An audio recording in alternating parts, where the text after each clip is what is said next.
Olá, muito boa noite. Hoje é quarta-feira, está no ar o nosso Esporte Mais e quarta-feira de bola rolando. Daqui a pouco tem Corinthians e Colo-Colo em Itaquera. Jogo número 2 da fase oitavas de final da Copa Libertadores da América. O Corinthians perdeu no Chile por 1-0. E você participa com a gente respondendo a nossa pergunta de hoje, que é em relação a esse jogo. O Corinthians vence o Colo-Colo e avança na Libertadores? Responda através do e-mail esportemais@tvmaisabc.com.br. Para responder essa pergunta, eu estou com um corintiano aqui hoje, Gabriel Plaza, novamente. Boa noite. Tudo bem, Roberto? Mas ainda não, porque a gente vai falar do vexame do Santos de ontem. Com certeza. Na verdade, não foi tanto vexame, mas o Santos, infelizmente, está fora da Copa Libertadores da América. Vexame do Santos e da torcida do Peixe, que antes mesmo de acabar o jogo começou a destruir o Pacaembu. Vamos ver um pedacinho dessas cenas lamentáveis.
Tá, e Gabriel, vamos falar primeiro um pouquinho do jogo e depois dessa situação complicada que o Santos pode ser punido novamente, pode piorar mais ainda a situação do Peixe, né? Começando a falar do jogo, que é a parte mais importante, deveria ser a parte mais importante. O Santos não conseguiu mostrar o seu futebol. O Independiente até teve mais oportunidades de fazer o gol do que o próprio Santos. O Wanderlei ainda pegou um pênalti, teve bola na trave. Então, o Santos não ia conseguir fazer o seu gol, mesmo que o jogo fosse até o final, e não ia conseguir tirar essa vantagem de 3 gols de diferença.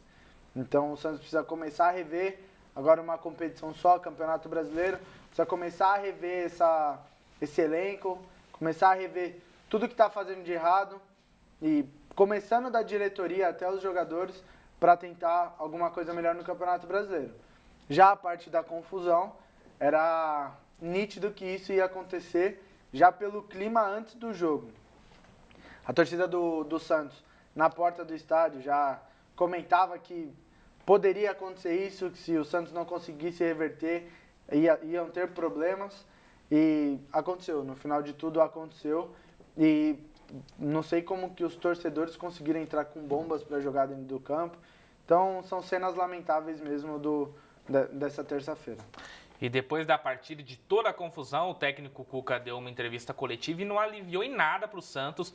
Deixou claro que a culpa da desclassificação é primordial, principalmente do Santos, da diretoria do Santos, que ele chamou até de amadora. Vamos dar uma olhada.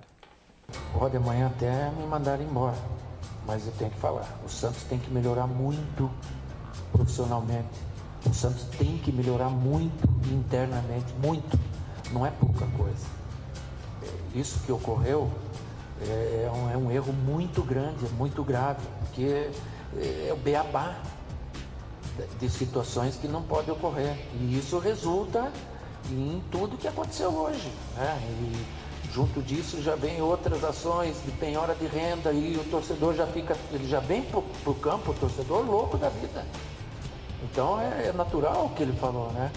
Que a gente sem poder dormir em cima dos erros que foram causados, que não foram por nós, mas de uma forma geral é nosso, porque é o Santos, né? Eu quero poder ajudar ao Santos com a experiência que eu tenho de vivida em outros clubes recentes, até da própria capital, de poder mostrar para o pessoal algum caminho que a gente conhece para poder melhorar. Mas o pessoal tem que abrir os braços e dizer assim, também, estamos juntos, vamos melhorar junto. Eu quero o bem do Santos e nós precisamos melhorar e muito. Cuca, boa noite, tudo bem? Sei que é impossível estar bem agora, mas parabéns pelo jogo, o time foi guerreiro, isso que importa. Eu queria saber de você, quando você recebeu a notícia de que o Santos teria perdido lá por 3-0 devido ao julgamento, se de fato você ainda acreditava que seria possível fazer 4. E o departamento jurídico do Santos já disse que não vai desistir, vai até o fim, até as últimas consequências, até os últimos recursos. Você fica ainda uma esperança para que de repente o jogo de ida possa ser mantido 0-0? Não tenho esperança nenhuma, sinceramente. Agora vai vir outro jogo, daí já passou, acabou, não tem mais. Porque se ficar o 0-0, então tem que marcar um jogo para bater pênalti. Então não tem. O prejuízo ainda aumentou, que o Santos vai ser punido na frente, com jogos na frente aí, em outras competições internacionais. Deixa de ter razão, né? A diretoria do Santos foi amadora e agora temos dois lados. Ele praticamente abrindo mão de recorrer e a diretoria do Santos com o Ricardo Gomes, o presidente, dizendo que não acabou ainda, que eles vão tentar reverter essa situação nos tribunais. O Cuca foi muito feliz ao falar que a diretoria do Santos foi amadora, porque de fato foi. Como não vê que um jogador tem todos os recursos do mundo, é um time grande jogando a competição mais importante do continente e não vê que o jogador não poderia entrar em campo. Então, Santos, e no final ele ainda disse que não vai recorrer porque não vai voltar atrás só para bater pênalti. E o Santos ainda vai perder mando de campo em jogos mais para frente de campeonatos da Conmebol. Então, o Santos saiu perdendo 3 vezes, foi eliminado, vai perder o mando de campo e ainda tem que pagar todas as despesas para o Pacaembu, que teve todos os prejuízos que os vândalos depredaram o estádio.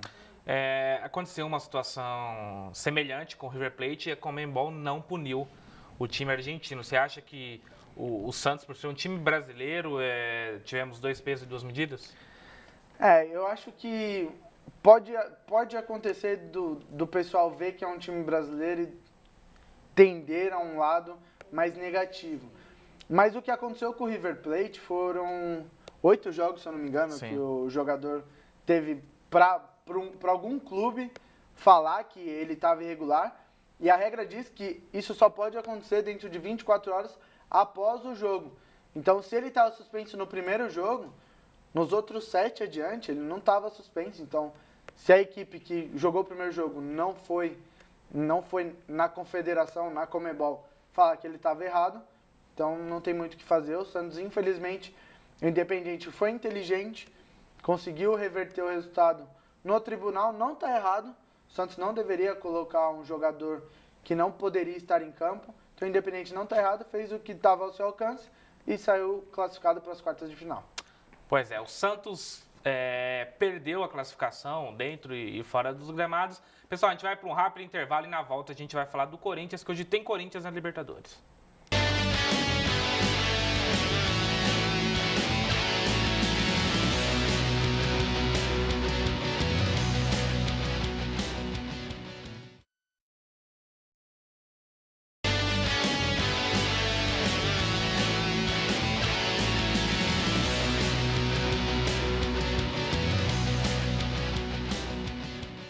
Estamos de volta com o Esporte Mais e agora vamos direto à Câmara Municipal de São Bernardo do Campo, onde está acontecendo a sessão solene de aniversário de 465 anos da cidade. É com você, Edmir Cleto.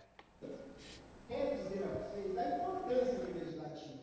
Nós aqui entendemos as Muito boa noite, meu querido Gozzi, muito boa noite aos amigos do Esporte Mais, da TV Mais ABC. Estamos ao vivo aqui na Câmara dos Vereadores de São Bernardo do Campo, acompanhando hoje a sessão solene em homenagem aos 465 anos de São Bernardo do Campo e principalmente em homenagem aos empresários que marcam a história aqui da cidade, já que hoje é entregue o prêmio Top São Bernardo do Campo em homenagem a esses empresários. A gente já tem hoje aqui uma gama enorme de empresários e que realmente marcam a história da cidade. Eles foram escolhidos através das suas empresas que geram negócios, renda, emprego em todo o município. Então a gente está aqui representantes da Scania, da Mercedes, da Volks, temos aqui o Márcio Vale representando a nossa querida Coop, tem também o Chico Francisco Francese com sua filha representando a panificadora Kennedy, tem também representantes do Sonda, enfim, são grandes empresas que marcam a história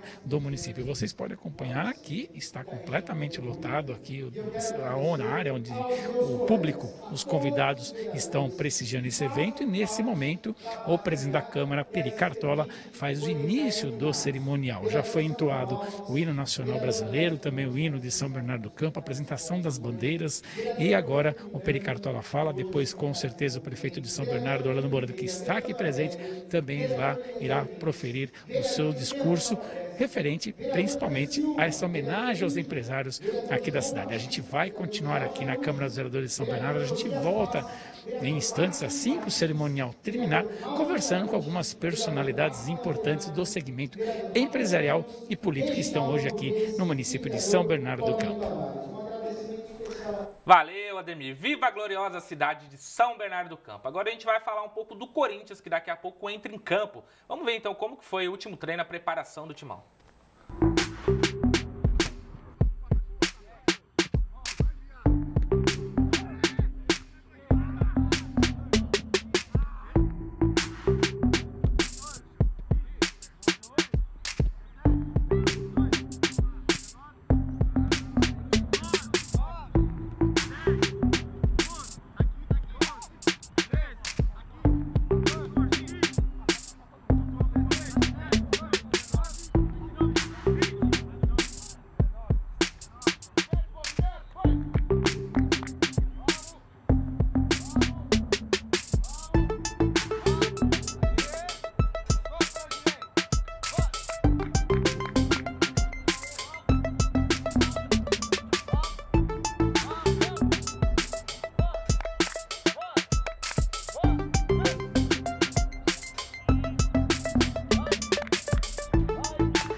Jogo difícil para o Corinthians, o técnico Osmar Lois ainda não decidiu se vai com Romero e Roger no ataque, sacando o Pedrinho do time, ou se vai com o Romero, né, na função de centroavante.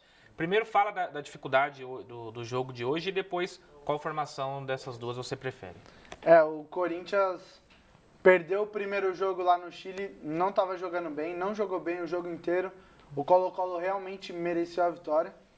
Só que jogando em casa é outra história, o Corinthians pode reverter esse placar, só que também precisa tomar cuidado com as jogadas, principalmente do Valdívia, que fica ali no meio de campo, que organiza o meio campo do Colo-Colo. O gol lá no Chile saiu por meio dele, um belo lançamento dele que finalizou no gol. Então é importante o Corinthians saber marcar as laterais, que a gente viu no primeiro jogo, que é um ponto importante do Colo-Colo, e marcar principalmente o Valdívia. Em relação à escalação, o Romero vinha dando certo como centroavante e o Roger ainda não chegou do jeito que ele jogou no Botafogo, não mostrou ainda porque ele está com a camisa 9. Então, o Corinthians, na minha opinião, deveria começar com Pedrinho, que é um jogador de mais velocidade, Romero e o Cleison, que também é outro jogador de velocidade, que dá mais profundidade para o time. E quem avança hoje, respondendo a pergunta de hoje? Depende. O Corinthians, se ele jogar tudo que sabe, mostrar o que... levar o apoio da torcida realmente, o Corinthians passa. Mas se deixar as laterais abertas para os ataques, o Corinthians não vai conseguir passar. Tá falando um pouco com o coração, mas tudo bem. Vamos falar do rival do Corinthians, do Palmeiras, que entra em campo amanhã E um dos grandes jogadores do Verdão que vem ajudando o time nessa nova fase do Felipão é o goleiro Weverton, que está 9 partidas sem sofrer gols. Bom, acho que não tem segredo, né? Muito trabalho e acho que eu tenho que deixar uma coisa bem clara, que às vezes quando um goleiro passa tanto tempo sem tomar gol, às vezes as pessoas, né, querem dar muito crédito ao goleiro, mas acho que o goleiro não joga sozinho, precisa muito de todo mundo, né?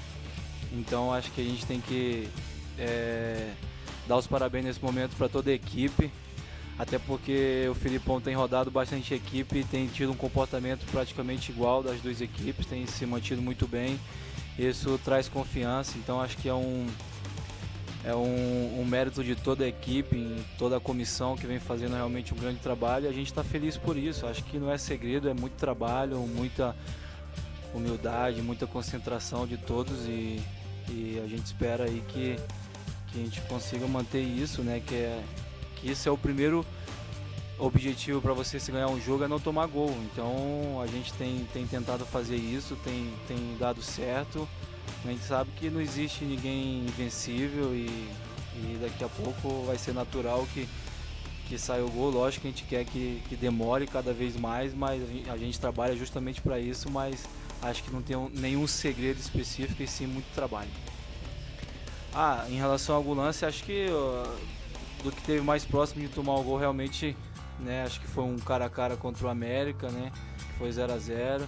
Teve a defesa também, né, contra o Internacional, que foi uma defesa muito difícil, mas acho que o goleiro sempre vive constantemente perigo com gol, né? Todo mundo quer fazer gol, todo mundo, né, do adversário quer estar ali rondando o perigo, então não dá para você relaxar, não dá para piscar o olho porque é perigo. Tá, e o goleirão do Palmeiras que vem ajudando o Felipão e toda a defesa alviverde a garantir essa marca histórica, a segunda maior marca da história do clube, que fez aniversário essa semana, 104 anos, e é titular merecidamente, né? Quando você tem um elenco que tem 3 goleiros da altura de Weverton, que é campeão olímpico com a seleção brasileira, Fernando Praz, que foi convocado e se machucou para a seleção olímpica, e Jailson, que vem fazendo pelo menos uns 2 anos com uma frequência boa e jogando bem, não perdia no Campeonato Brasileiro até esses dias. Então, são 3 grandes goleiros, o que colocar a camisa, a luva e entrar em campo, tá bom. E o Weverton conseguiu colocar esses outros 2 grandes goleiros no banco. Então, é importante o Palmeiras continuar mantendo essa sequência, tanto boa com a defesa, tanto boa com o ataque, só nesse último jogo que não marcou gol. E que o trabalho do goleiro facilita muito. E o Weverton mostra que é um goleiro à altura do Palmeiras e de toda a tradição que o Palmeiras tem. Pois é, e o Palmeiras, se avançar na Libertadores, vai enfrentar o vencedor de Colo-Colo e Corinthians. E o goleirão Weverton falou que vai estar de olho na partida de hoje e falou que não vai secar ninguém. Vamos ver. Claro que o foco é no Cerro Porteño, mas hoje à noite vai dar uma espiada lá em Corinthians e Colo-Colo, até pensando num eventual confronto das quartas de final. Cara, eu particularmente sou um cara que gosta muito de futebol, então se me deixar eu vejo futebol 24 horas. Então com certeza é um jogo que vai passar na TV, eu vou acompanhar como acompanho o futebol, né, sempre. Né? Lógico que também são nossos adversários, mas eu não posso em nenhum momento, né, pensar nos dois, sendo que eu tenho um grande problema para resolver quinta-feira ainda, que é classificar, né, tentar ajudar a classificar o time. Então meu pensamento é assistir o futebol como eu assisto sempre, mas é pensar primeiro no Cerro, que é, que é o nosso objetivo primeiro, para depois pensar em adversário. Pois é, ele disse que não vai secar o Corinthians. Por um lado, é muito interessante se a gente tiver um clássico dessa grandeza, como já tivemos no passado na Libertadores. Por outro lado, o palmeirense torce mesmo para o Corinthians sair, porque acredita que vencer o Colo-Colo é mais fácil. É bem por aí? Você prefere o clássico? Ou se você fosse palmeirense, que não é o caso, preferiria fugir do rivalidade? Eu acredito que pro torneio, jogar Palmeiras e Corinthians é mais bonito de se ver. Seriam alguns jogos seguidos, mas no jogo entre Palmeiras e Colo-Colo ou Palmeiras e Corinthians, eu acho que pela rivalidade, por já conhecer o time, já conhecer a equipe, já jogar mais vezes no ano, Eu acho que se eu torcesse pro Palmeiras, eu ia preferir Palmeiras e Corinthians na Libertadores.